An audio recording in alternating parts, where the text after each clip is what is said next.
Selamat siang, salam sejahtera, salam bahagia, sehat selalu.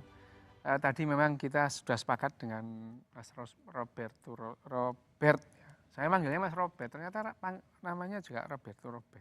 Oke, tak apa-apa. Sepakat wis bahasa Indonesia yang Surabayaan nggak popo katanya gitu. Eh, Terima kasih saya sampaikan dan penghargaan setinggi-tingginya kepada Bapak Gubernur Lemhanas yang memberikan kesempatan saya berdiri di sini, dan terima kasih dan permohonan maaf kepada Pak Jabinson yang seringkali ngechat saya tapi nggak saya balas dengan segera. Uh, saya di sini kedapuk, ngopo kedapuk itu, kebagian bicara mengenai bagaimana sih politik ini dilihat dari sudut pandang neuroscience gitu. Nah, sekarang saya mau bicara mengenai neuropolitik gitu. Neuropolitik itu makanan apa gitu. Jadi kalau misalkan kalau kita berbicara neuropolitik ini apakah kita itu mempunyai pilihan bebas atau free will dalam hal ini kehendak bebas, atau yang namanya political view atau yang namanya pandangan politik itu adalah kutukan yang melekat dan tidak bisa diubah. Ini adalah isu yang di awal neuropolitik itu berkembang di awal tahun 2000-an gitu ya. Neuroscience itu membahas politik dari sudut pandang sains itu. Disclaimer dulu, saya dalam hal ini berbicara mengenai bagaimana dan mengapa terjadi seperti ini. Saya akan mencoba untuk menghindari apa yang seharusnya terjadi. Itu nanti diskusi yang akan mengatakan bagaimana seharusnya terjadi. Saya hanya menyampaikan mengapa dan bagaimana terjadinya secara ontologis ya. Nah, apa itu neuropolitik, itu makanan apa? Jadi neuropolitik itu adalah bagaimana manusia itu, dalam hal ini yang berpolitik itu apakah manusia? Nanti kita bisa melihat ada binatang-binatang lain juga yang berpolitik selain binatang manusia. Neuropolitik itu adalah bagaimana otak kita membentuk perilaku politik pada binatang yang bernama atau spesies Homo sapiens ini. Nah, kalau kita berbicara neuropolitik, berarti kita berbicara tentang bagaimana manusia itu memandang diri dan lingkungannya, dalam hal ini adalah Homo sapiens lain. Gitu. Kalau kita berbicara mengenai sebetulnya kita itu punya free will apa enggak sih, manusia ini punya free will apa enggak itu ya. Kalau kita berbicara mengenai free will dalam sudut pandang neuroscience, itu ada 3 hal penting yang menjadi isu. Yang pertama rigidity, yang kedua flexibility, yang ketiga plasticity. Rigidity itu apa gitu? Sebetulnya manusia ini rigid gitu ya, rigid. Kalaupun bisa diubah, itu sedikit gitu, sedikit diubah. Nggak bisa mengubah manusia yang dari pelit kemudian jadi generous, itu nggak ada. Apalagi dinasehati. Nggak ada orang kemudian pelit dinasehatin terus pelitnya hilang, itu nggak ada gitu ya. Jadi ini adalah salah satu contoh bahwa manusia itu sifatnya rigid, sulit diubah. Gitu, ya. Yang kedua adalah flexibility tadi, flexibility, bahwa manusia itu bisa fleksibel gitu. Fleksibilitas manusia itu ada gitu, tapi dalam batas-batas yang sempit gitu. Adaptifkah manusia itu? Ya adaptif dalam hal-hal tertentu, tapi tidak bisa adaptif dalam banyak hal gitu, adaptif. Yang ketiga adalah plasticity gitu ya. Plasticity itu intinya adalah tidak ada sesuatu itu yang terprogram secara mendasar alamiah gitu. Jadi semuanya itu terprogram sepanjang kehidupan kita. Dan 3 hal ini sebetulnya yang terjadi pada diri manusia gitu ya, dari otak manusia. Otak kita ini ya bekerja ya, ada jaringan di situ, jaringan otak itu. Organ otak itu disusun atas jaringan-jaringan. Gitu ya. Jaringan otak manusia itu disusun oleh bahan-bahan biokimia. Gitu. Bahan-bahan biokimia itu kalau di breakdown lagi, ya bahan-bahan fisika. Gitu. Jadi ya manusia ini disusun oleh bahan-bahan alam yang bekerja sesuai dengan hukum alam. Tidak ada takhayul dalam tubuh kita. Ini dalam pandangan sains ya. Gitu. Jadi sains itu ya nggak kenal takhayul ya. Bahwa takhayul bisa dijelaskan secara neuroscience ya bisa. Tetapi otak kita itu tidak ada takhayul di situ. Di otak kita ada karbon, ada nitrogen, ada oksigen ya, yang membentuk jaringan hidup, dan otak kita karena disusun oleh bahan-bahan alam ya bekerja dengan sesuai hukum alam itu. Tidak ada barang lain yang mengendalikan otak kita ya kecuali kita sendiri. Nah, dalam hal ini ya kerja otak di samping dikarenakan ada jaringan otak itu sendiri. Jaringan otak sendiri kerjanya dipengaruhi oleh bahan-bahan kimia otak yang lain, ya. Bahan-bahan kimia otak atau yang disebut neurotransmitter dan juga hormonal. Nah, karena banyak yang namanya struktur-struktur di otak ini yang saling bekerja, ada yang saling mendukung, terus kemudian ada yang saling bersaing, terus kemudian dipengaruhi oleh hormonal dan dipengaruhi juga oleh neurotransmitter. Jadi variabelnya banyak, sehingga seolah-olah gitu, kita itu punya free will, padahal ya enggak. Gitu.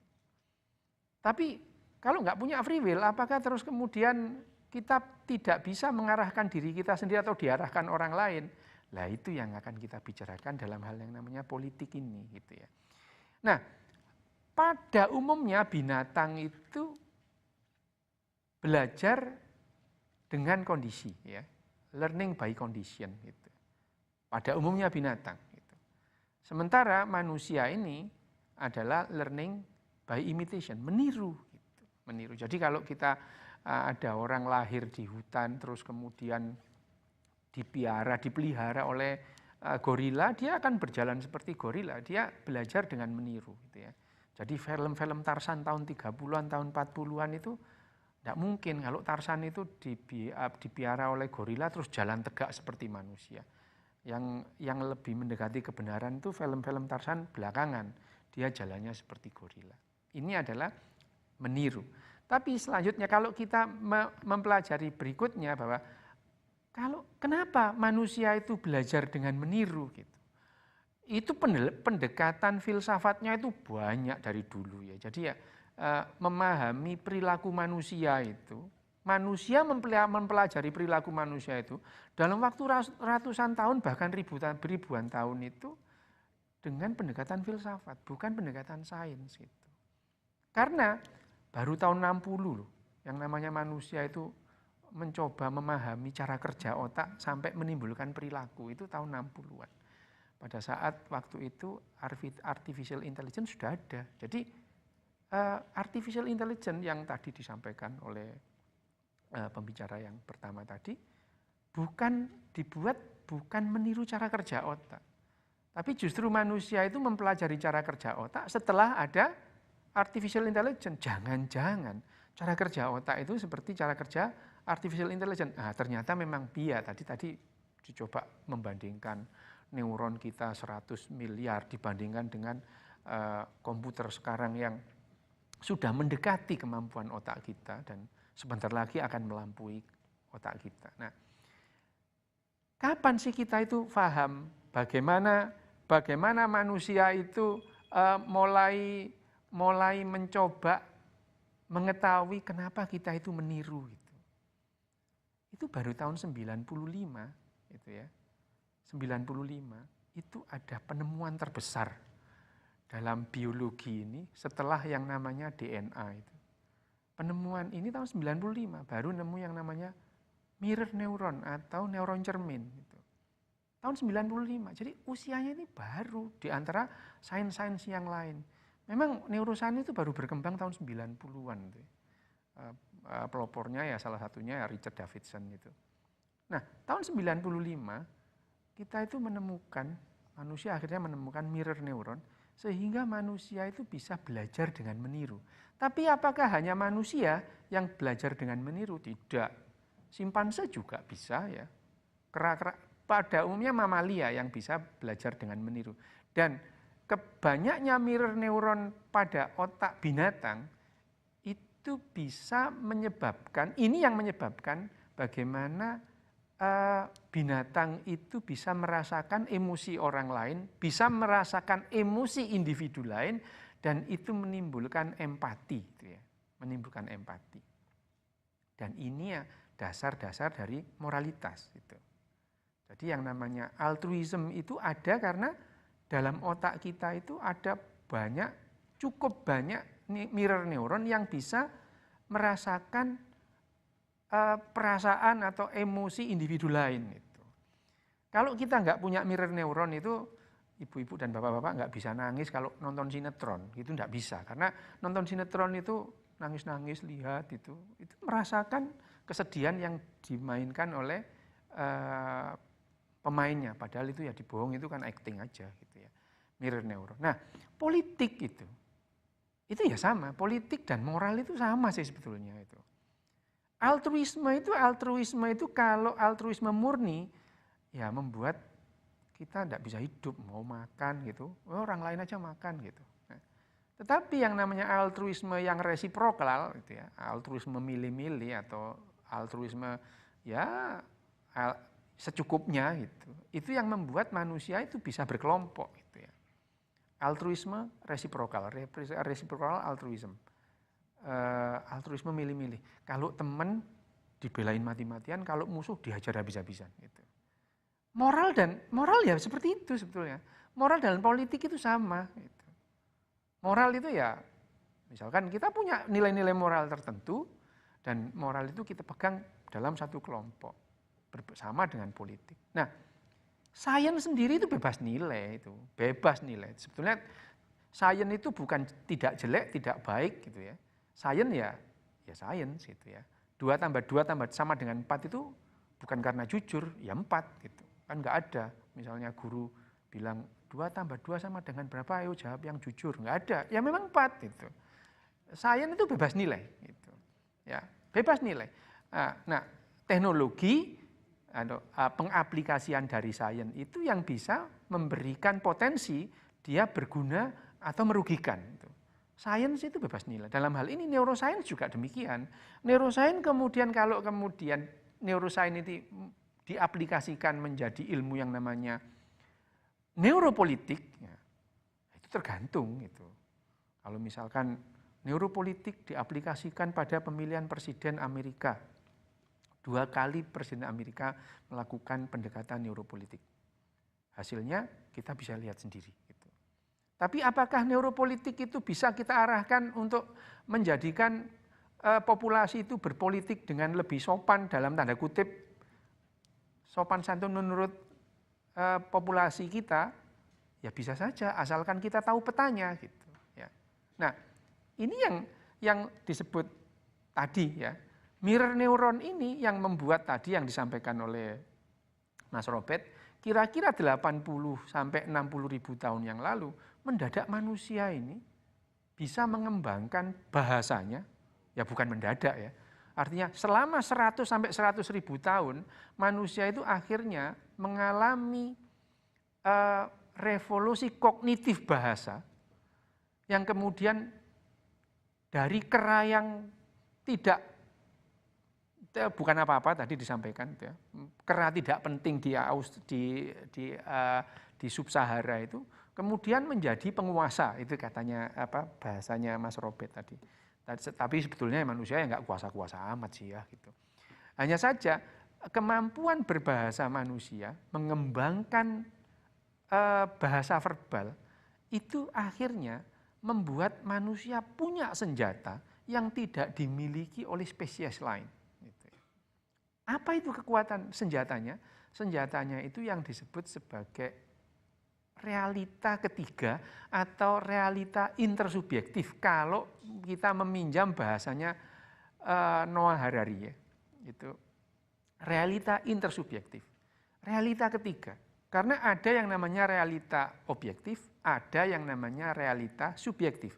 Realita objektif itu apa? Ini misalnya ini handphone ini realita objektif itu ya.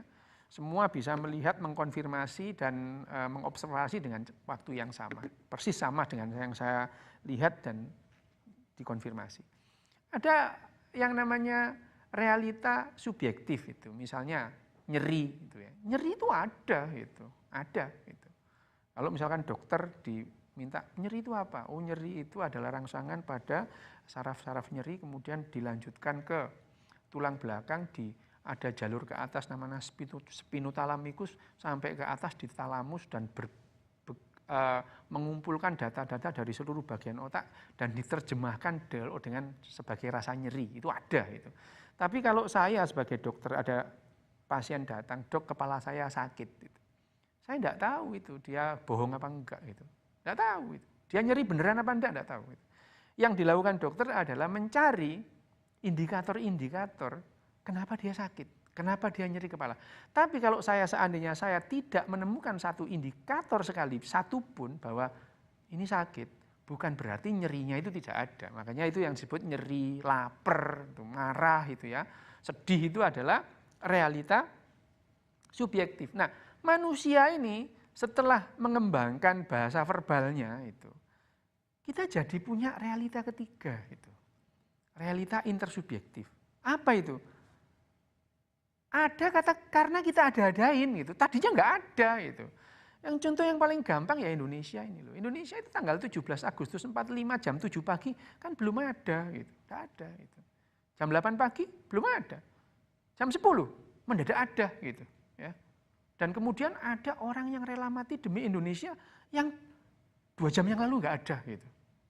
Nah, realita intersubjektif ini bagi manusia merupakan senjata yang bisa mengikat kelompok manusia dalam jumlah besar meskipun nggak saling kenal. Gitu. Dan ini yang memberikan kekuatan melebihi dari spesies-spesies yang lain. Gitu. Padahal secara biologis manusia ini lemah itu, lemah manusia itu. Kalau memang 1 lawan 1 aja berhadapan-hadapan dengan simpanse habis sih manusia ini, Homo sapiens ini, apalagi dengan serigala gitu. Tetapi misalnya ya bison itu ya 1 lawan 1 manusia Homo sapiens ini bukan lawannya, tapi 4.000 bison akan bisa dihabisi oleh sekitar 50 manusia itu. Habis itu, mati itu. Jadi ikatan kelompok yang disebabkan oleh intersubjektif reality atau realitas ketiga manusia ini yang membuat kita kuat. Hanya saja dalam perkembangannya, karena otak manusia itu, otak kita itu dalam berbahasa itu ya otak kita, nih kalau gambar otak kita itu unik ya. Ya, setiap spesies itu unik, nggak ada yang lebih bagus, nggak ada yang lebih jelek gitu. Tidak ada. Jadi evolusi itu berkembang tanpa arah. Apakah otak kita lebih bagus? Enggak gitu ya. Unik aja gitu ya. Kita akhirnya mempunyai kemampuan berbahasa. Karena kita itu mempunyai pusat-pusat bahasa itu ya. Pusat bahasa itu ada yang namanya area Broca di depan itu ya. Ada area yang namanya Wernicke area dan di situ kita itu bisa mengaduk-aduk bahasa dan akhirnya kita meskipun kita karang-karang kita itu akhirnya percaya sendiri dengan karangan kita gitu. Itu yang namanya realita intersubjektif itu. Sebetulnya bukan hanya manusia loh yang bisa bahasa verbal itu, makaka atau kera hijau atau kera yang dipakai topeng monyet itu yang ekornya panjang itu mereka mempunyai perbendaraan kalimat itu. Punya itu. Mereka kenal namanya awas ada elang, awas ada harimau gitu. Ada gitu, mereka punya. Loh, kok tahu? Iya itu. Itu memang peneliti-peneliti itu aneh itu ya, merekam gitu. Rekamannya disuarakan di kelompok-kelompok makaka itu. Kalau ada awas ada elang itu, makaka-makaka itu lihat ke atas semua itu. Awas ada harimau itu, lari dia ke atas pohon gitu. Nah, tapi ternyata bahasa verbal ini memang cenderung untuk menyampaikan yang tidak sesungguhnya karena memberikan benefit kalau individu itu menyampaikan yang tidak sesungguhnya. Misalnya, makaka bilang wak-wak yang artinya adalah awas ada harimau. Itu teman-temannya naik itu terus makanannya diambil. Kurang ajar banget ya. Tapi memang ya dan bahasa verbal ini memang cenderung untuk menyampaikan yang tidak sesungguhnya. Dan akhirnya manusia itu mempunyai kemampuan untuk menyampaikan yang tidak sesungguhnya itu melebihi binatang-binatang yang lain. Kita kenal manner yang namanya tata krama. Tata krama itu sebetulnya menyampaikan yang tidak sesungguhnya. Supaya apa? Supaya kita bisa bekerja sama. Gitu. Seorang direktur boleh saja dibenci sama anak buahnya, tapi anak buahnya nggak boleh ngomong. Pagi-pagi, selamat pagi Pak. Gitu. Tapi kalau pagi-pagi Pak, saya benci sama Bapak gitu. Ya besok dipecat, nggak bisa bekerja sama itu. Kita bisa bekerja sama dalam jumlah yang besar karena kita sepakat saling bohong. Dalam artian sepakat saling menyampaikan yang tidak sesungguhnya. Itu yang namanya tata krama, manner gitu ya. Di otak sendiri kita, di otak kita itu berbohong dan menipu itu 2 hal yang berbeda gitu ya. Jadi orang berbohong dan orang menipu, aktivitas di otak kita itu berbeda. Berbohong itu justru kita itu mencoba menggunakan kemampuan altruisme kita itu. Kira-kira orang ini seneng apa ya, supaya dia seneng, supaya nggak marah, itu bohong. Tapi kalau menipu itu dia mengambil keuntungan langsung. Itu di otak itu dua hal yang berbeda. Nah, ini adalah sirkuit utama dari yang namanya politik tadi itu. Kenapa manusia itu bisa bekerja sama dalam jumlah yang besar itu berpolitik itu karena kerja otak kita yang campur aduk antara tadi itu ya, altruisme dan egoisme itu. Jadi pusat-pusat otak kita itu akhirnya setelah tahun 60-an di tahun 60 kita mulai tahu pusat emosi manusia itu di mana gitu ya. Pusat emosi manusia itu ada di amigdala itu ya. Pusat emosi. Terus pusat altruisme manusia itu di mana? Itu ada di orbitofrontal cortex, di mana itu di bagian dipenuhi oleh yang namanya mirror neuron tadi itu. Sehingga pertempuran antara egoisme dan altruisme manusia itu mengakibatkan seperti kita ini, perilaku ini. Dan egoisme altruisme itu bukan berdiri sendiri gitu. Dia dipengaruhi oleh memori, dipengaruhi oleh emosi, dipengaruhi oleh penglihatan, dipengaruhi oleh penciumannya juga gitu. Jadi faktornya sangat banyak. Kita berperilaku dalam hal berkelompok dan mengikat, berhubungan satu dengan yang lain. Kita membentuk yang namanya persekutuan gitu. Itu adalah perilaku dasar berpolitik gitu. Nah, sekarang tantangannya adalah karena semakin lama kita itu berhubungan banyak gitu ya, berhubungan semakin besar jumlahnya. Tantangannya adalah bagaimana kita bisa mengikat dengan membuat realita intersubjektif sebesar mungkin bisa mengikat kelompok gitu. Karena ada realita intersubjektif kecil yang mengikat kelompok kecil. Misalnya yang namanya kelompok ya, gerombolan itu beberapa keluarga aja ya.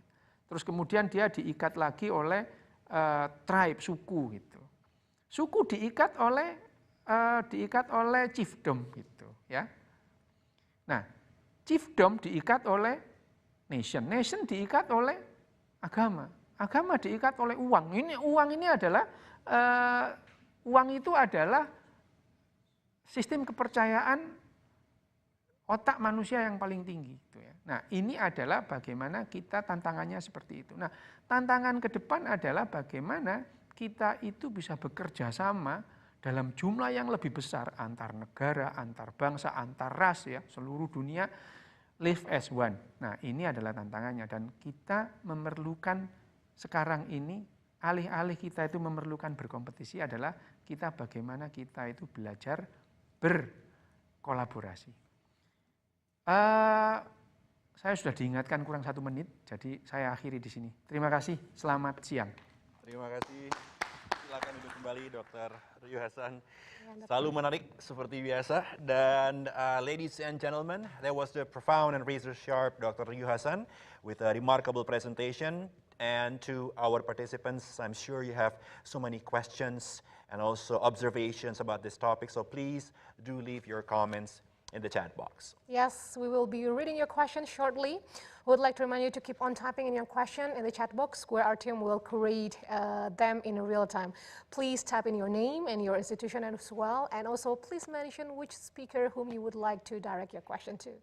Ya, dan saya kira juga bila ingin bertanya dalam bahasa Indonesia, tentunya juga kami persilakan, jangan ragu-ragu. Dan juga bisa menggunakan fitur raise hand. You can also use the raise hand button to talk to our speakers directly. So please do not hesitate to do and to use the raise hand button, and our team will help to choose who will have the opportunity to interact with our speakers. So yeah, ladies and gentlemen, I guess now it's time to start with the first question. I'm informed we have ada Khalda Salsabila ya. Pertanyaan pertama dari Khalda Salsabila. Silakan. Silakan Halda.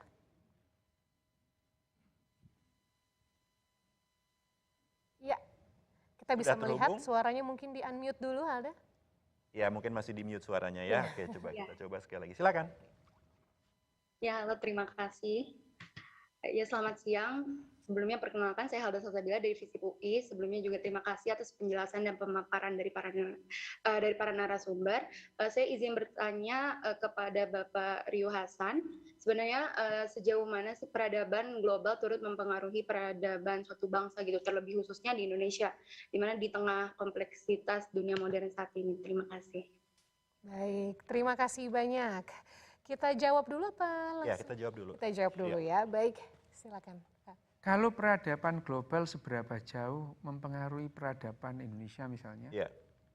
Iya, memang sangat berpengaruh dan berpengaruhnya itu dua arah. Karena ya yang terjadi di Indonesia sekarang itu akan sangat berpengaruh kepada yang terjadi di dunia global. Itu misalnya yang terjadi misalnya kasus lonjakan pandemi kedua beberapa bulan yang lalu itu akan mempengaruhi kondisi global.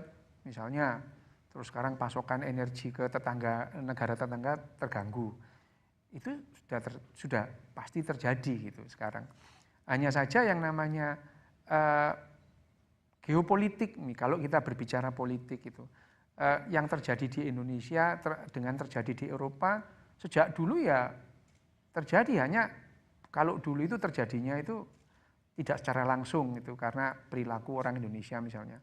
Misalnya kalau kita pernah belajar sejarah, Napoleon kalah itu karena Gunung Tambora meletus gitu. Gunung Tambora meletus, kemudian suhu bumi menurun, Eropa hujan 1 bulan nggak selesai-selesai, meriamnya Napoleon nggak bisa ditarik. Nah, Napoleonnya kalah. Jadi apa yang terjadi di Asia Tenggara mempengaruhi perang koalisi. Nah, sekarang lebih instan lagi apa yang misalnya perilaku yang dilakukan oleh orang Indonesia misalnya, itu akan sangat mempengaruhi kemudian yang terjadi di negara tetangga. Sama, misalnya waktu terjadi tragedi pasca Gumela di India itu, terus kemudian nggak sampai 1 bulan kemudian di Indonesia menjadi ledakan COVID-19 dan yang namanya pandemi yang seperti sudah disampaikan tadi oleh Pak Gubernur, pandemi itu dalam sejarah itu tidak pernah tidak mengubah pandangan politik masyarakat dunia. Dalam hal ini ya apa yang terjadi di Wuhan 2 tahun yang lalu itu sudah mengubah pandangan politik di seluruh dunia. Dan yang terjadi di Indonesia juga demikian. Oke. Terima kasih. Dokter Rio, apakah ada variabel-variabel tertentu begitu ya yang membuat satu pihak menjadi pihak yang lebih dominan dalam mempengaruhi? Ya. Memang resilient itu ya, ketahanan salah satu populasi atau komunitas itu memang variabelnya itu seragam sih sebetulnya. Artinya variabelnya itu jelas. Ketahanan komunitas itu variabelnya itu adalah ketahanan komunitas itu ditentukan ada pada yang namanya variabel kecerdasan sosialnya gitu. Ya. Karena yang namanya komunitas manusia ini mereka itu berkumpul dalam jumlah yang besar dengan saling tidak mengenal gitu. Dan ikatan kelompok atau yang namanya kecerdasan bergerombol kalau dalam binatang itu ya, swan intelligence itu, mereka itu swan intelligence pada binatang itu kuat itu. Sementara manusia ini karena tadi ikatan kelompoknya itu diikat oleh yang namanya realita ketiga itu, rapuh gitu. Kalau kita melihat semut itu ya, semut bergerombol itu kita rusak gerombolannya gitu. Memang dia rusak. Beberapa saat kemudian dia akan membentuk formasi lagi. Tapi kalau kita merusak formasi manusia, kecerdasan manusia itu, bukan saja kecerdasan kelompoknya itu menghilang, cenderung mereka saling membunuh dan saling menyakiti. Misalnya kalau di ruangan di gedung bioskop, ada orang berteriak, kebakaran gitu. Kebanyakan mati itu bukan karena kebakaran, karena saling injek gitu. Nah, makanya dalam komunitas manusia itu kecerdasan sosialnya itu diperlukan. Makanya terus dilatih, antri gitu ya. Terus kemudian dilatih ini kalau ada misalkan di gedung itu dikasih tanda itu. Itu adalah bentuk-bentuk kecerdasan sosial manusia dalam mengatasi rapuhnya ikatan kelompok tadi. Oke. Wow. Menarik sekali ya. Terima kasih dok. Terima kasih dokter. Pertanyaan selanjutnya dari Nur Hikmah. Nur Hikmah, if you're listening, oke. Nur Hikmah silakan. Oke, mungkin admin boleh di-unmute dulu. Oke, terima kasih atas kesempatan yang diberikan kepada saya. Saya ingin bertanya kepada Bapak Rio Hasan tentang, perkenalkan, nama saya Nur Hikmah dari kampus TIPU Makassar. Ingin bertanya, adakah perubahan fenomena peradaban yang menjurus pada sebuah keretakan yang bisa saja mengancam eksistensi manusia? Terima kasih. Terima kasih. Silahkan. Agak Ya. serem ya pertanyaannya Iya, ya. serem ya. Ya, kalau perilaku manusia mengancam eksistensi manusia itu, nanti yang menentukan itu sejarah, apa manusia itu punah karena apa gitu ya, eksistensi manusia. Manusia itu pernah mengalami di ujung kepunahan gitu ya, pada saat ini sejarah itu, evolusi mengatakan jadi sekitar setelah gunung paling besar di Sumatera, Toba itu meletus, itu di seluruh dunia manusia itu sisa sekitar 7.000 gitu. Itu diambang kepunahan gitu ya. Tetapi apakah perilaku manusia itu ada yang mengarah misalnya kepada kepunahan manusia itu sendiri? Ya tentu ada perilaku-perilaku yang akhirnya mengarah kepada kepunahan manusia itu sendiri tanpa disadari loh ya. Tidak ada sih manusia pingin manusia punah, itu tidak ada. Tapi perilakunya itu membuat kecenderungan manusia itu untuk punah. Bisa misalnya apa? Misalkan sekarang yang digemakan oleh pecinta-pecinta lingkungan atau kemudian kita sangat concern terhadap pemanasan global gitu ya. Karena pemanasan global itu akan bisa berujung loh pada kepunahan manusia gitu. Tapi ya manusia itu dengan gayanya tadi itu ya, dengan narasinya itu ya sok-sokan gitu, akhirnya save the earth gitu tuh. Apanya loh yang mau kamu save itu loh ya gitu. Nggak ada manusia, earth juga nggak apa-apa gitu. Nah, ini gaya-gayanya manusia aja sih. Tapi ini penting gitu ya. Manusia itu kalau sok bangga gitu terus kemudian merasa kalau saya itu mempertahankan kondisi alam sesuai dengan lingkungan yang ramah kepada saya, berarti saya sama dengan menyelamatkan bumi gitu. Tapi manusia itu berkali-kali menyebabkan kepunahan gitu ya. Bukan kepunahan sendiri.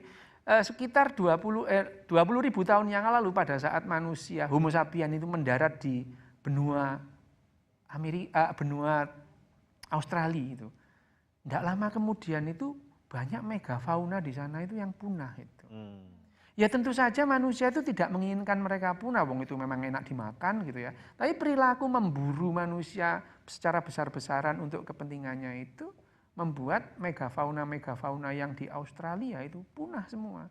Dan kita juga melihat bahwa yang namanya manusia-manusia selain Homo sapiens, ada Homo neanderthal, ada Homo floresiensis, ada Homo denisovans itu kira-kira 20.000 tahun lalu punah. Apakah terdasar oleh manusia Homo sapiens itu? Bisa jadi meskipun kita itu tidak bermaksud membuat mereka punah. Juga demikian kalau kita itu perilaku kita itu bisa mengarah kepada kepunahan eksistensi manusia, bisa jadi, tapi itu tidak kita sadari. Oke, dari Pak Robert mungkin ada yang mau dikomentari mengenai pertanyaannya tadi dari Nur Hikmah mengenai kemungkinan kepunahan manusia akibat ya, karena perubahan peradaban. Ya. Kalau dari segi filosofis, nah ini satu ironi, yang bisa membuat kepunahan manusia adalah rasionalitas manusia sendiri. Okay. Itu justru paradoksnya. Jadi contohnya apa? Contohnya ya kan manusia mengejar kemajuan dengan sains dan teknologi, ya kan. Tapi kemudian sains dan teknologi itu menghasilkan satu output yang kemudian menghasilkan bencana-bencana baru bagi manusia sendiri. Okay. Nah, jadi ada macam-macam contoh lah, misalnya satu contoh yang saya sampaikan di dalam paparan saya adalah misalnya teknologi pangan. Jadi ini kenapa disebut paradoks gitu. Karena sebenarnya kita maksudkan itu tadi dikemukakan oleh Dr. Yu, kita maksudkan untuk kemaslahatan kita. Yeah. Kita mencari kemajuan untuk menyelesaikan masalah-masalah manusia. Tapi nah disitulah ada satu titik balik di mana apa yang kita capai itu berbalik dia menjadi risiko buat kita sendiri. Kita menemukan teknologi pangan dengan kimia macam-macam itu, lalu ada perubahan genetik pada tubuh orang ya kan, oleh karena revolusi pangan ya. Anak-anak sekarang tubuhnya makin cepat besar, mengalami pubertas yang makin cepat ya kan, terjadi revolusi seksual di kalangan generasi muda dan keluarga gitu. Lalu penyakit-penyakit yang baru muncul degeneratif akibat revolusi pangan itu gitu. Nah, jadi dari segi filosofis, nah itulah paradoks. Apa yang kita pikirkan untuk kemaslahatan kita, di dalamnya itu juga terkandung sesuatu yang bisa mengancam kita di masa depan. Nah ini justru poin yang menurut saya krusial gitu. Bagaimana para filosof mempertanyakan bagaimana caranya kita bisa keluar dari jebakan paradoks ini. Nah itu saya kira ini yang mesti kita jawab sekarang gitu. Keluar dari paradoks rasionalitas seperti apa nih? Gitu. Rio udah mau ditambahkan ya? Oh iya, ini tadi pendekatan filsafat ya. Jadi saya sudah sampaikan, kita itu seringkali dari dulu itu, kita itu mempelajari perilaku manusia itu pendekatan filsafat. Ya memang orang dulu kan nggak ngerti otak ya, otak itu baru ketahuan. Nah, tapi kalau yang disampaikan Mas Robert tadi bahwa kita paradoks, misalkan teknologi pangan kita, peradaban kita. Tapi kalau kita membaca bukunya Steven Pinker gitu ya, dia menyampaikan data-data. Sebetulnya kehidupan kita itu membaik sih gitu ya. Kehidupan kita itu membaik, tidak memburuk gitu ya. Misalkan sekarang itu penyakit-penyakit baru, kanker misalnya. Lah iyalah orang dulu tuh umur 40 tahun mati nggak sempat kanker gitu ya itu. Jadi sekarang itu penyakit-penyakit baru itu penyakit-penyakit tua yang dulu nggak ada orang tua gitu. Nah, jadi sebetulnya penyakit-penyakit degeneratif itu disebabkan karena usia manusia ini memanjang gitu. Pada tahun 1900 rata-rata manusia itu meninggal pada usia 49 tahun. 1900. Hari ini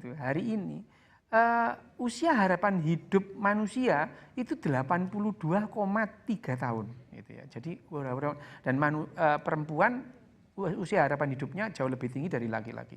Nah, kalau yang disampaikan tadi ya memang sih pendekatan filsafat itu filsuf satu dengan filsuf yang lain akan berbeda gitu ya, nggak apa-apa. Memang gitu, filsafat itu kan gitu ya. Filsafat itu mempertanyakan hal-hal yang mungkin nggak ada jawabannya. Itu memang filsafat dan itu adalah cara bagaimana kita mengembangkan logika kita dulu sebelum ada yang namanya sains ini gitu ya. Bahkan orang yang misalnya sampai tahun 1800 itu manusia yang paling pintar filsuf-filsuf itu belum tahu kok kalau ada binatang yang punah itu, belum tahu itu. Aristoteles itu membuat sejarah binatang itu ada itu. Aristoteles itu nulis sejarah binatang, tapi dia tidak notice bahwa ada binatang yang sudah punah. Dan dia itu pendekatannya pendekatan filsafat. Enggak apa-apa karena filsafat itu melatih logika, boleh itu. Hanya saja sekarang pada saat sains itu menyeruak gitu ya. Ya kita kalau kita di sekarang itu yang dikedepankan adalah buktinya, bukan pendekatan filsafat. Meskipun ya sebagai hiburan oke lah, saya sendiri juga suka filsafat sebagai hiburan gitu ya. Tetapi kalau untuk menjelaskan perilaku manusia gitu ya, saya menggunakan neuroscience. Gitu. Oke. Nanti saya Siap, nanti kita respon lagi ya. Tapi mungkin sebentar kita kasih kesempatan dulu untuk satu penanya. Ya. Ada Audrey yang sudah siap-siap untuk bertanya sebelum nanti kita sambung lagi. Betul. Obrolan hari ini silakan Audrey. Mungkin Audrey silakan Audrey. Ya. Silakan. Selamat siang, terima kasih atas kesempatannya. Perkenalkan, saya Audrey Michelle dari Ilmu Politik Undip. Pertanyaan saya untuk seluruh narasumber, bagaimana Indonesia mempertahankan identitasnya dalam mengelola budaya nasional seiring dengan berkembangnya arus globalisasi? Oke. Ya, terima kasih. Mempertahankan identitas ya. Seiring dengan arus globalisasi ya Audrey ya. Ya. Oke. Terima kasih Apa Audrey. mungkin mau menjawab dulu? Mungkin Silakan dokter. siapa dulu, Pak Robert atau Pak Robert dulu silakan. Wah. Nah, ada beberapa perkembangan dalam pemikiran tentang identitas. Oke. Ada yang beranggapan bahwa identitas itu fix, gitu ya. Tapi ada yang berpandangan bahwa identitas itu dia tidak terberi, tetapi melainkan dikonstruksi, gitu ya. Kalau pakai bahasanya Pak Rio Hasan tadi itu intersubjektivitas. Intersubjektivitas itu kalau dalam filsafat artinya dia dikonstruksi bersama-sama. Realita ketiga tadi ya. Ya, realita ketiga itu istilah filsafat sebenarnya. Cuma itu Realita ketika itu artinya asumsi filosofisnya adalah realitas itu bukan pertama-tama dasar per se dari hasil pandangan manusia, tapi dia dikonstruksi. Oke. Sama dengan identitas. Jadi misalnya identitas Indonesia itu apakah dia identitas yang tetap? Tidak. Indonesia adalah hasil dari pergumulan identitas. Dari berbagai macam konstruksi, dari orang-orang yang punya imajinasi tentang Indonesia itu seperti apa. Nah, gitu. Jadi dia tumbuh karena proses pemaknaan yang terus-menerus itu. Nah, kalau ditanya bagaimana cara kita menyelamatkan identitas Indonesia di situasi globalisasi ini, sederhana menurut saya. Tapi ya ini ya jadi problemnya. Kita mesti terus berpikir tentang Indonesia. Itu yang pertama. Yang kedua, kita terus mengkonstruksi, berimajinasi tentang Indonesia itu seperti apa melalui berbagai macam instrumen. Yang menulis novel, dia menulis novel. Ya kan, yang menulis analisa neuroscience, dia menulis analisa neuroscience, berkarya di bidang itu. Yang berpolitik, dia berpolitik di bidang itu dengan mengutamakan republik misalnya gitu ya. Nah, di situ kita nggak perlu menyebut saya sedang mengkonstruksi, nggak perlu. Tapi yang kita lakukan dengan mengimajinasikan Indonesia itu cara kita membentuk identitas Indonesia itu seperti apa. Gitu. Jadi ini satu contoh. Misalnya dulu ketika terjadi kasus Jacques itu di Prancis itu, ada seorang Lionel Jospin ditanya kenapa kita perlu terlalu mengikut tragedi Dreyfus, mantan perdana menteri Prancis. Dia bilang karena dari tragedi Dreyfus itu ada identitas Prancis pada waktu konteksnya Prancis. Nah, jadi identitas itu dia bukan pertama-tama baku standar ya. Tapi dia dibentuk di dalam tindakan kita. Dibentuk di dalam cara kita mengimajinasikan Indonesia itu. Jadi selama kita masih istilahnya Pak Rio tadi itu ada di dalam realitas ketiga mengkonstruksi Indonesia itu. Ya di dalam proses epistemik, dalam proses berbahasa, dalam proses naratif. Selama itu Indonesia akan lestari gitu kalau. Jadi bisa dikatakan identitas ini sebetulnya cukup cair ya. Nggak baku ya. Itu istilah yang pas, itu yang disebut liquid identity. Jadi identitas nggak pernah solid. Kalau solid itu logam ya kan. Tapi identitas. Hari ini apa yang kita lakukan di sini, kita bisa mempertebal satu pemaknaan baru tentang Indonesia. Bahwa di Indonesia ada soal-soal penting menyangkut sains dan kemanusiaan yang kita bicarakan bareng-bareng. Karena apa? Karena dia akan berpengaruh kepada masa depan kebangsaan kita gitu loh. Nah ini meskipun nggak secara letterleh dikatakan itu untuk identitas Indonesia, tapi justru oleh karena momen itu maka identitas Indonesia itu dipertebal gitu. Jadi Indonesia ada di dalam apa? Indonesia ada dalam praktek dan dalam cara kita memikirkan Indonesia itu sendiri. Itu kalau saya bilang. Oke, ada yang mau ditambahkan? Ya kalau pertanyaannya tadi itu adalah bagaimana kita mempertahankan identitas Indonesia itu. Ya identitas yang mana dulu gitu kan. Kalau yang misalkan apakah kita mempertahankan identitas handphone ketinggalan 5 menit terus hilang gitu. Ini kan juga identitas. Jadi ya sebetulnya identitas itu ya nggak perlu dipertahankan loh. Identitas yang tidak menguntungkan ya nggak usah dipertahankan gitu. Ini adalah dari hal perilaku loh ya. Misalkan identitas Indonesia itu kan dalam kelompok itu memang manusia itu kalau sendirian itu sulit ditebak. Sulit ditebak sifatnya, sifat individual. Tapi kalau begitu berkelompok, sifat kelompoknya itu gampang ditebak itu ya. Kalau orang ngumpul di Monas pakai putih-putih, kelihatan bisa ditebak, oh ini siapa gitu. Itu kan kalau bergerumpul itu kita gampang nebak. Nah, kalau kita mengenai identitas bangsa gitu. Ya sekarang saya dari tadi kan sudah disclaimer ya, saya akan mencoba menghindari apa yang seharusnya kita lakukan. Tetapi kalau ada pertanyaan bagaimana kita mempertahankan itu. Lah ya kalau yang nggak perlu dipertahankan ya nggak usah dipertahankan meskipun itu identitas itu. Kalau identitas jelek ya sudah ditinggal aja, tidak memberikan manfaat misalkan dalam jangka panjang gitu. Itu rekomendasinya. Dan untuk mengubah misalnya sekedar mengubah identitas handphone 5 menit hilang itu memerlukan kira-kira 2 generasi loh gitu. Mengubah identitas Indonesia yang misalkan lalu lintas yang semrawut itu kan identitas Indonesia gitu. Sampai ada daerah Anda memasuki kawasan tertib lalu lintas. Oh di lain itu nggak tertib berarti gitu ya. Itu identitas kita, bahwa ada daerah-daerah yang tertib, di luar itu ya berarti nggak tertib. Itu adalah identitas Indonesia. Apakah ini mau kita pertahankan? Kalau memang mau ya silakan aja, nggak apa-apa. Oke. Jadi kembali ke ini ya, pilihan masing-masing. Tadi sempat dibahas, ada nggak sih sebenarnya free will atau enggak? Wah, tadi itu sebenarnya belum tuntas tuh pembahasannya ya. Iya. Oke, mungkin kita jawab dulu, ada pertanyaan dari participants kita ya. Betul, ada pertanyaan selanjutnya dari Jose Huta Barat, sudah bergabung di sini. Sudah. Ya, silakan Pak Jose. Terima kasih atas kesempatannya. Saya mau bertanya kepada Pak Robert. Pak Robert, bagaimana nih strategi kita mengantisipasi ancaman perkembangan sains? Karena kajian saya tahun lalu saya sudah terbitkan juga di jurnal Lemhanas Medan Geopolitik Baru 5.0. Saya melihat justru negara-negara ini ada blok-blok teknologi. Ada blok-blok teknologi, artinya ada hambatan-hambatan perkembangan teknologi. Di sisi lain kita juga melihat adanya persaingan teknologi antara dua negara besar itu AS dan Cina. Otomatis kan ada pemikiran negara maju mana mau negara berkembang bisa maju gitu kan, nanti di sisi lain ada persaingan geopolitik lagi.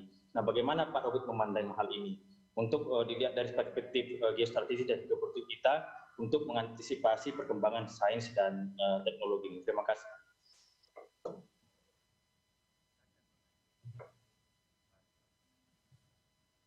Ya, cukup. Oke. Ya, silakan. Ya, sudah pertanyaannya ya, sudah ditanyakan sudah mengenai ancaman ya, ancaman teknologi ya, silakan Pak Robert. Sains itu tadi dikatakan sains itu netral ya. Jadi kalau dalam filsafat, jadi misalnya istilah teknologi itu, sains dan teknologi itu kan dari kata techne. Nah itu ada beberapa tafsir memang, tapi saya gunakan tafsir yang kita bisa pakai untuk hari ini. Jadi ada filsuf Jerman itu Heidegger, dia katakan bahwa techne itu sebenarnya punya fungsi apa yang dia sebut dengan fungsi aletheia. Aletheia itu truth sebenarnya. Sains itu kan berguna untuk truth. Tapi truth di dalam filsafatnya Heidegger ini maksudnya bukan truth dalam arti matematis gitu, tapi truth dalam arti Heideggerian itu artinya penyingkapan. Penyingkapan, iya. Okay. Jadi sains itu berguna membantu kita menyingkap rahasia-rahasia dari semesta ini. Jadi dari segi itu sains itu berguna, penting sekali sains karena dia adalah alat yang atau membantu manusia untuk menyingkap rahasia-rahasia semesta. Nah, tapi memang kemudian sains ini berubah fungsinya ketika manusia memasuki apa yang disebut industrialisme. Ketika sains dipakai oleh industrialisme, lalu aneka macam masalah itu muncul gitu. Jadi jadi bukan sainsnya yang masalah, tetapi ketika industrialisme itu mengkomodifikasi dan mengindustrialisasi sains, itu sains jadi masalah. Betul seperti yang dikatakan Dr. Yu tadi itu, saya mau ingin tegaskan sebagai orang yang belajar filsafat. Ada banyak hal yang nggak bisa diselesaikan filsafat, tapi bisa diselesaikan oleh sains. Dan memang bukan tugas filsafat untuk menyelesaikan aneka macam, misalnya pertanyaan meteor akan datang. Filsafat nggak bisa kerjakan itu, sains bisa selesaikan itu, ya kan? Pandemi nggak bisa diselesaikan filsafat, sains terbukti bisa menyelesaikan filsafat, itu betul, gitu ya, itu betul. Pada bidang-bidang itu sains yang bisa menyelesaikan masalah itu. Nah, oke ya, terus lalu jadi industrialisme itu yang menyebabkan bahaya bagi soal-soal. Lalu bagaimana Indonesia gitu? Nah, Indonesia tetap punya kewajiban dong. Sebagai tugas konstitusional kan mencerdaskan kehidupan bangsa, salah satunya adalah berupaya untuk membangun satu upaya untuk punya kemampuan untuk menyingkapkan kebenaran-kebenaran semesta ini untuk kemaslahatan bersamanya. Kan gitu ya kan, itu kenapa konstitusi kita bilang mencerdaskan kehidupan bangsa, itu pentingnya di situ. Nah, tapi sekarang model seperti apa yang mau kita capai dalam kerangka tujuan-tujuan strategis kita, seperti yang ditanyakan gitu. Nah, pada bagian akhir dari paparan saya memaparkan dua jenis model penggunaan sains. Di Amerika ada orang seperti Jeff Bezos, yang dia dengan basis industrialismenya dia mau ciptakan perasaan orang bisa berlibur dengan roketnya ya. Di sisi lain ada orang seperti Sarah Gilbert. Yang dia nggak berpikir banyak tentang kepentingan individual, tapi bagaimana menggunakan sains untuk kemaslahatan umum dalam solidaritas gitu. Nah, Indonesia saya kira kita nggak bisa ngikutin yang pertama. Dan kalaupun mau berlomba-lomba di bagian ini, kita akan selalu kalah, kita akan terjebak. Indonesia kalau terus-menerus lomba-lombanya di sini, nggak bisa. Gitu. Kita mesti punya cara dan strategi lain gitu. Bagaimana kita memanfaatkan sains dan mengembangkan sains untuk kepentingan Indonesia sendiri. Gitu. Jadi misalnya satu contoh, ngapain kita ikut lomba-lomba bikin roket ke luar angkasa? Mestinya yang kita lakukan adalah kita berlomba-lomba membangun sains, menciptakan teknologi-teknologi baru yang bisa mempertahankan kelestarian umat manusia, yang bisa menjaga kelestarian kekayaan kita, sumber-sumber alam kita itu seperti apa gitu loh. Sesuatu yang enggak dimiliki oleh negara-negara maju, tapi masih kita miliki gitu loh. Nah kalau menurut saya sains penting dan krusial untuk kemajuan kita, tapi kita mesti pakai dia justru untuk mengembangkan kemanusiaan kita sendiri, mengembangkan cara kita bereksistensi secara lebih baik. Nah itu kalau menurut saya yang penting gitu. Science for humanity ya. Ya. Oke, mungkin ada yang mau ditambahkan atau kita lanjut ke pertanyaan selanjutnya? Sudah cukup? Oke, baik. Satu pertanyaan lagi dari Cutnya Mutia. Cutnya Mutia. Cutnya Mutia, oke, silakan.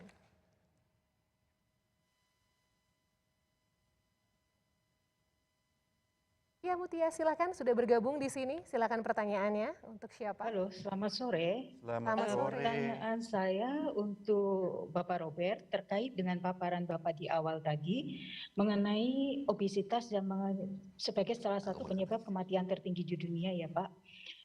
Dalam korelasinya dengan tema besar acara ini tentang culture and civilization, saya mohon penjelasan dari Bapak ini Pak terkait dengan lifestyle atau pola makan kita khususnya milenial saat ini yang mohon maaf ya cukup banyak melupakan makanan-makanan nenek moyang kita, makanan-makanan tradisional Indonesia, akan tetapi lebih banyak mengasup saat ini yang saya tahu makanan ala Korea. Nah, dilihat dari teknologi pangan, apakah nilai nutrisi itu mencukupi untuk perkembangan daya pemikiran dan lain sebagainya, Pak?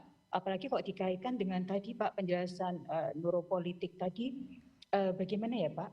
Menurut pendapat Bapak, mungkin nggak sih generasi kita ini akan jadi generasi yang lebih sehat, lebih panjang umur, mampu berpikir secara kritis untuk memajukan bangsa jika lifestyle-nya seperti itu, Pak? Terima kasih. Salam sehat. Terima kasih Cutnya Mutia, menarik pertanyaannya ya. Ya, mengenai pengaruh kultural kuliner berarti ya terhadap kemampuan kognitif bangsa Ada Indonesia makanan begitu Korea juga kira-kira ya? betul ya Dok ya. Bisa. Bagaimana Pak? Mungkin tadi dari para silakan Pak Damur. Nanti ini kalau soal kadar nutrisi segala macam ini nanti Dr. Yuhasan yang jauh lebih ahli ketimbang saya. Tapi yang saya mau katakan begini, saya akan lihat dari sisi sosiologisnya dari soal itu adalah ini kan tanpa kita sadari kan. Kita bayangkan kalau lihat foto tahun 30-an, para pendiri bangsa kita itu masih pakai celana pendek loh, banyak ya kan. Dalam pertemuan forum nasional mereka celana pendek. Gitu. Tapi sekarang anak-anak kita SD udah nggak bisa lagi pakai celana pendek. Kenapa? Karena dia tubuhnya besar. Ya. Jadi ada perubahan struktur biologis tubuh orang ya kan. Hormonal juga berubah. Nah, salah satu titik picunya adalah revolusi dalam makanan. Ya kan karena Dr. Yuhasan menjelaskan beberapa menurut saya itu pas, yaitu manusia makin baik ya kan, sebagai satu spesies umurnya makin panjang. Salah satu faktornya apa? Karena dia bisa menyediakan pangan lebih bagus, ya kan. Jadi ya orang sekarang misalnya ya kita yang lahir di generasi bom minyak tuh tahun 70-an. Kita belum tentu satu minggu bisa makan ayam lah, kebanyakan orang Indonesia ya kan, belum tentu. Tapi sekarang banyak bahkan keluarga-keluarga miskin Indonesia itu ya bisa makan ayam karena udah ada begitu banyak ayam gitu loh. Nah ini yang juga kemudian mengubah struktur biologis orang Indonesia ya kan. Perubahannya bukan hanya pada fisiologisnya, jadi tambah besar gitu, tetapi juga pada struktur emosionalnya kan dia berubah. Misalnya juga ya tadi saya katakan pubertasnya lebih cepat ya gitu ya. Nah itu yang perubahan yang nggak bisa kita cegah karena itu yang sudah terjadi ya kan. Itu nggak bisa kita cegah. Lalu bagaimana tentang makanan Indonesia? Nah di sini kita tidak ngomong tentang problem nutrisi, tapi kita ngomong tentang politik kebudayaan. Bagaimana politik kebudayaan kita untuk mempertahankan variasi makanan itu. Nah, itu di situ problemnya bukan problem medis, bukan problem, kalau pertanyaannya itu problemnya bukan pada problem gizi, tapi problem dari politik kebudayaan. Jadi tadi ditanyakan makanan Korea, ya karena Korea berhasil dalam mengembangkan satu politik kebudayaan dengan basis pop culture. Kalau kita nonton drakor-drakor, hampir semua drakor Korea itu ditunjukkan makanan Korea itu seakan-akan enak banget, ya kan? Nah, dan Korean pop culture ya dia sudah menjadi satu gejala global gitu loh. Nah, jadi kenapa dia bisa begitu? Karena politik kebudayaannya dia pakai gitu. Jadi misalnya BTS ini yang sekarang jadi UN ya. Jadi ya kan? Jadi fansnya anak-anak muda. Di mana-mana dia jadi, bahkan Korea bisa membatalkan beberapa kebijakan menyangkut mereka hanya supaya BTS itu bisa punya kelonggaran-kelonggaran untuk kemana-mana gitu ya. Dia dikasih keistimewaan.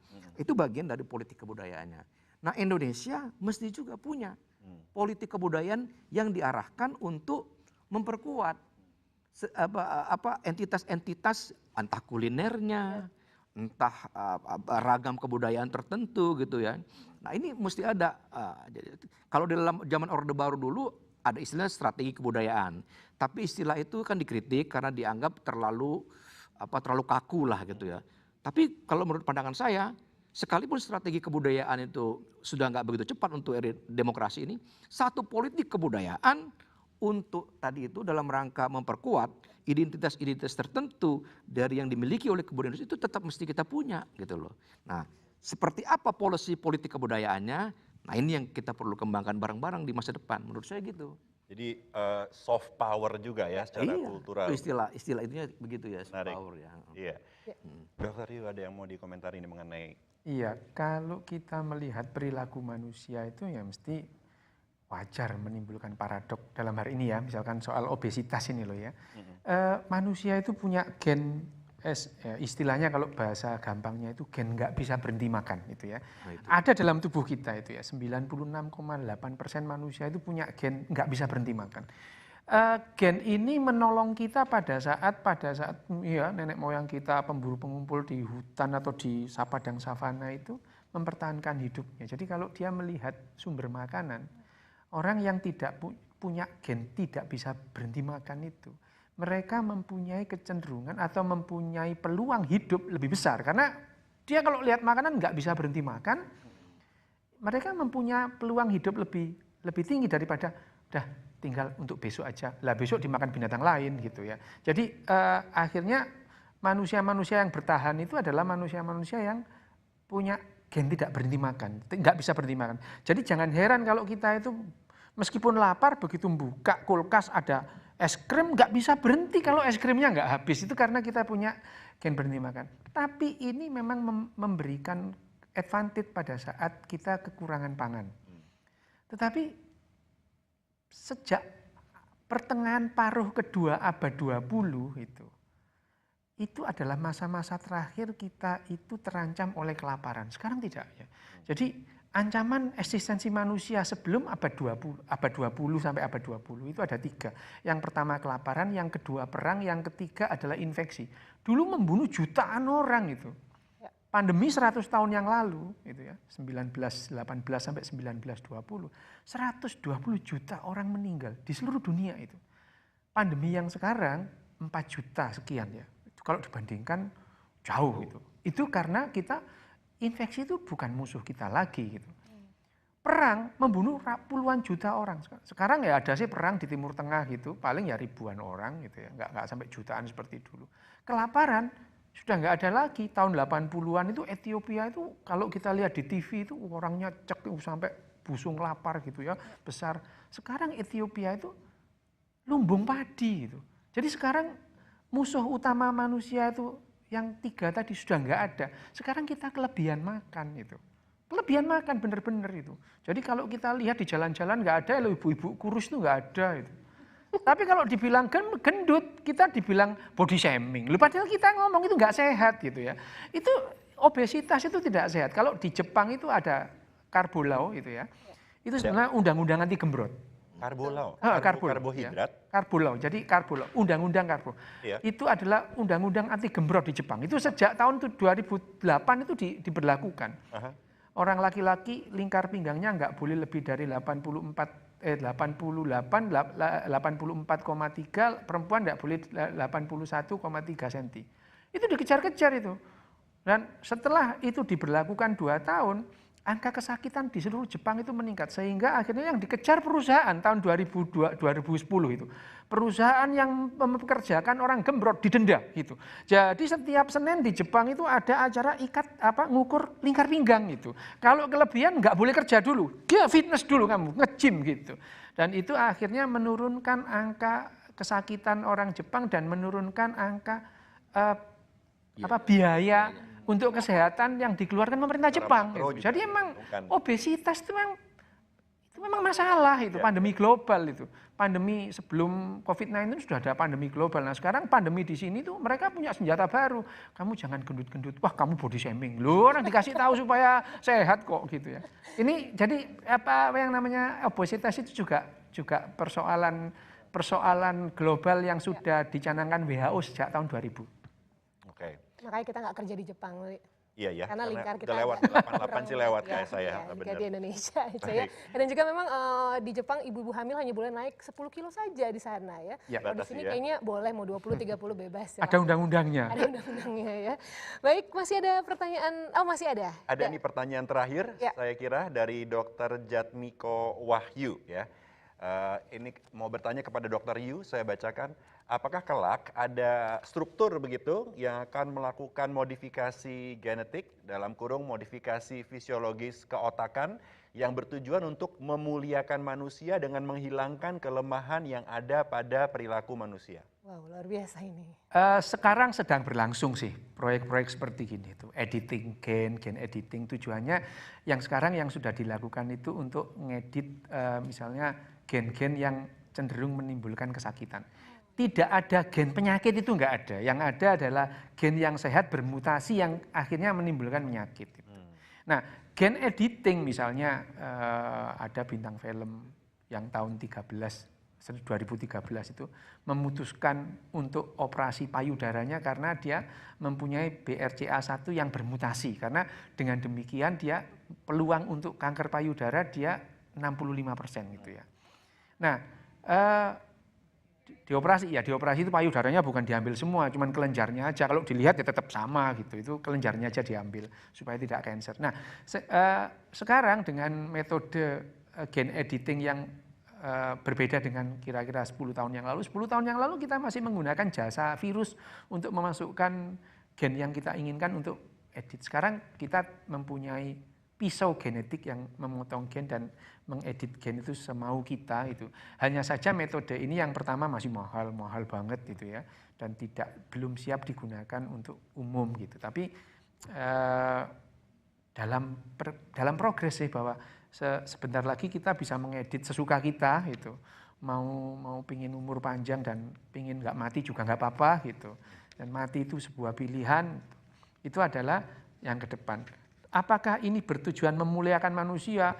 Ya nggak mulia-mulia gitu sih, untuk lebih enak aja kita hidup itu ya. Mulia itu kan namanya, yang mulia nggak mulia itu kan nilai ya itu. Sebenarnya dunia ini nggak ada nilai, itu nggak ada. Misalkan saya sering memakai contoh, kalau misalkan ada anak kambing ketemu macan, ya dimakanlah anak kambingnya. Yang jahat mana? Ya nggak ada, itu konsekuensi hidup itu. Masa kan nggak mungkin kambingnya bilang, Chan, sebagai sesama makhluk hidup kita nggak boleh saling makan. Itu kan kambing libertarian yang gitu itu. Nggak ada, itu manusia yang punya nilai-nilai gitu, itu nggak ada. Jadi sains teknologi itu berkembang itu ya sebetulnya dipicu bukan dipicu oleh keinginan manusia. Kadang-kadang ya terus kemudian ada, oh ini bisa dipakai untuk editing gen dan membuat kita lebih bisa menghilangkan penyakit diabetes misalnya, terus kemudian kemungkinan kanker gitu ya. Bisa. Oke. Jadi mungkin ya. Iya. Nah ini sebelum ditutup mungkin ada lagi yang mau disampaikan dari Pak Robert atau Dr. Yu kepada pemirsa, rekan-rekan yang menyaksikan kita sekarang, silakan. Iya. Closing statement silakan. Closing statement, saya nggak punya statement. Silakan Pak Robert kalau begitu. Saya kira juga nggak ada. Tapi yang paling utama tadi itulah bahwa sains kita membutuhkan sains sebagai cara kita menyingkap dunia gitu.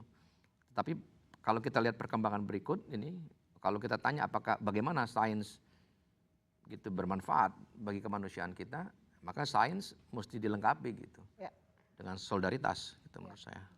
Itu aja bagi saya. Nah itu baru dari situ dia punya punya harapan betul-betul untuk kemanusiaan gitu. Sains baru akan menjadi makna untuk kemanusiaan ya. Silahkan, udah nggak ada apa? Nggak ada. Oke, kalau begitu terima kasih untuk Dr. Robert dan juga Dr. Yu. Thank you sudah hadir dan mohon tetap bersama dengan kami. Kami tutup acara. Ladies and gentlemen, unfortunately we have come to the end of this session. Once again, we'd like to thank you for your questions. It has been an exciting and fruitful session indeed. We would like to extend our highest appreciation once again to our speakers, Dr. Robertus Robert and Dr. Roslyn Yusni Hassan. We thank them for their insight and wisdom and we wish them all the best in pursuing your vision. And may they always continue to inspire others like what they have done in this session with us. Thank you so much. We have tackled some big questions in this session and we have gained views and insights about humanity and civilization, definitely food for thought, and we will continue to digest these views and information as we draw inspiration from them. Ladies and gentlemen, may you find this session to be insightful and we will see you again another time. That's tomorrow. Well, for now, let us go back to Yanda.